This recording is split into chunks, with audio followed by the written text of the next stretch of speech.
What's up? What's that? Music is Haram? Say what?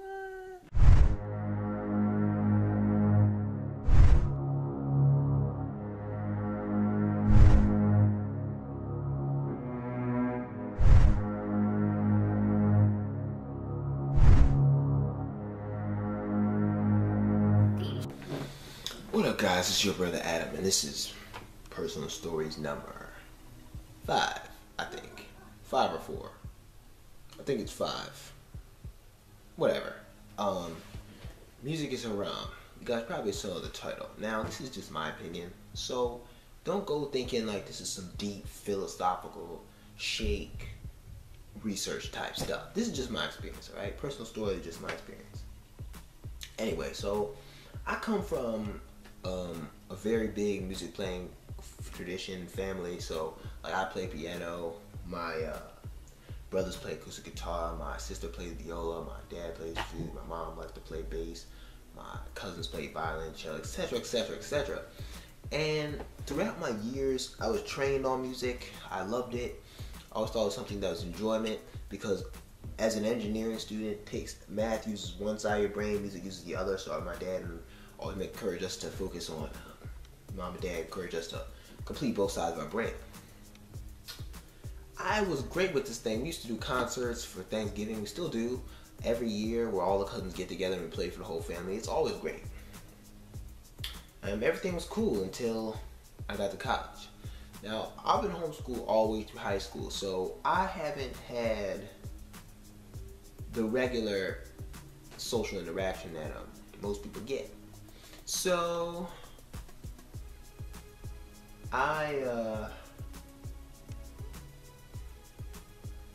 so when I got to the community college, I was in for a bit of a shock. I got to the community college and I joined the MSA, Muslim Student Association. I joined up met some of my fellow brothers and sisters from around the campus, and one guy told me, like, I mentioned that I play piano, and some of the other guys were talking about how music was around and stuff, and I didn't mention that I play piano. Okay, let me start over.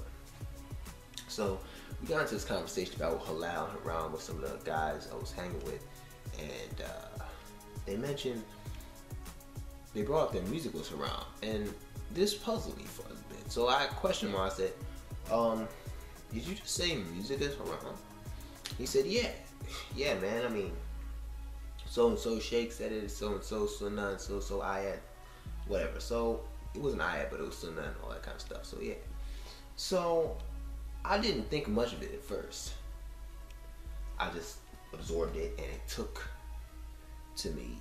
Eventually, it started eating at me. So as I mingled some more, I found that more and more people agree with this idea. So I said, man, if I want to be accepted as a legitimate Muslim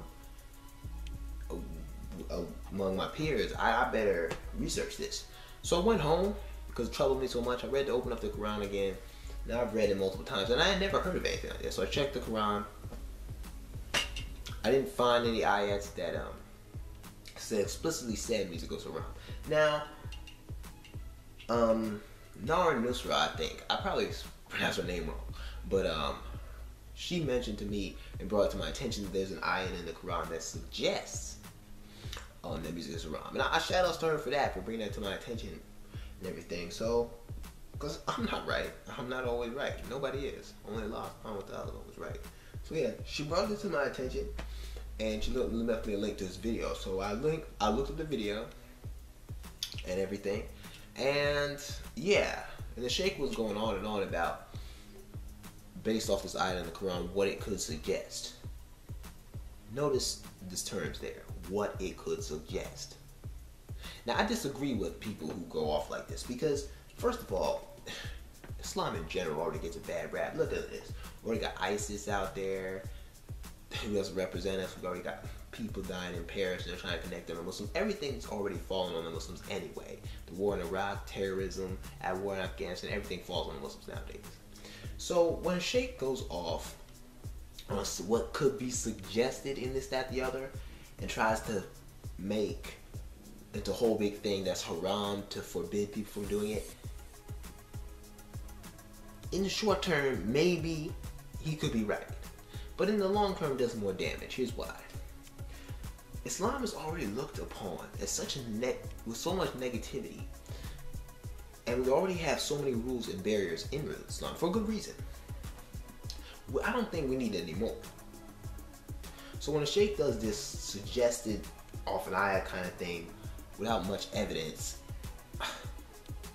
I just don't believe it. So after I looked up in the Quran, I researched that, and I looked up some sunnahs like Bilal and Muslim and stuff. I said, I'm not going to take things so deeply anymore. I learned a good lesson there. So if anyone comes up to me and says, oh, such and such is haram, and I don't find it in the Quran or the Sunnah, these two sources that are internationally trusted, you either got to state it to me right then, or I'm not going to take it, okay?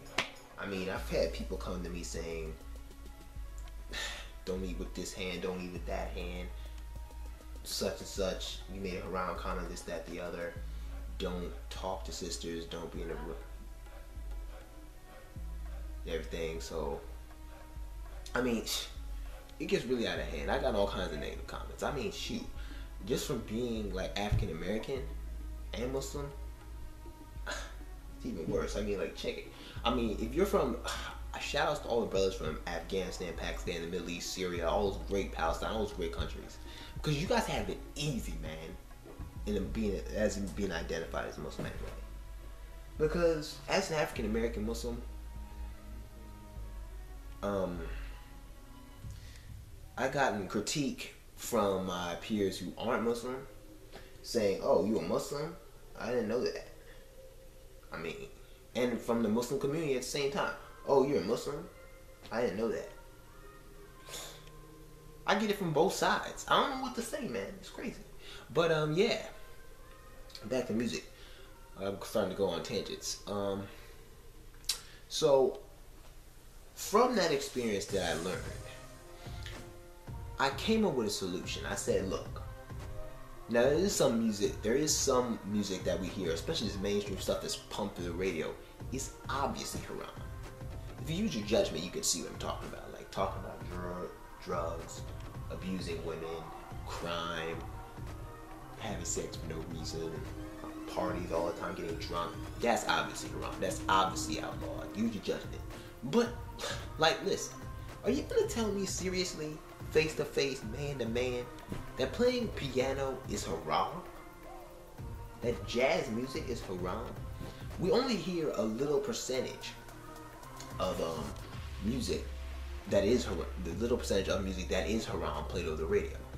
The rest of it, I think, is fine, because music is how we express ideas with people. It speaks to the heart. And when you speak from the heart, that's how you really can move people. So when I say that I rap, I mean it for a good purpose. That's why my stuff is clean, and I always keep it positive. When I say I play piano, I do it for a good purpose. I want you guys to enjoy yourself. I want you guys to feel happy in a controlled way, but happy. I'm not trying to cause around and stuff. So people need to think more than just the surface and bring it on the intention. And also another thing that really bugs me is, like, they'll tell me, like, a great sheikh from whatever country will tell me, oh, music is around, and then he goes in his car and listens to belly dance music or his Urdu music or whatever. So yeah, that's my little rant slash talk slash personal story slash tangent, whatever, on music is around. If there's anything you guys can take from this, it's think. When somebody tells you what something is halal and haram, check it against the Quran, check it against the Sunnah, apply it to your real life, and use your judgment. God gave us judgment too, people. We sometimes forget that. And Allah wants us to use our brain. We have a spirit, body, and brain. Use them all. Alright? And the Quran and Sunnah and stuff, apply them to real life, okay? Apply them to your real life. They're made to be applied in every generation, because the books are from God. His wisdom is beyond measure. It stands beyond time. So use it in reality. Like, people tell me, oh, it's haram to ride cars. You guys probably think I'm stupid for this. People actually tell it to me, just because the Prophet did. The Prophet didn't have cars in his time. I'm sure if there was a Prophet of 13 or 14, 15, whatever, you have different things to say about cars. But just because the Prophet didn't ride them, because they weren't in his time, doesn't make them haram. Everything's haram nowadays, man. So just, all y'all brothers and sisters, make sure that you use your brain. And this has been your brother Adam saying, stay positive, people. Peace out.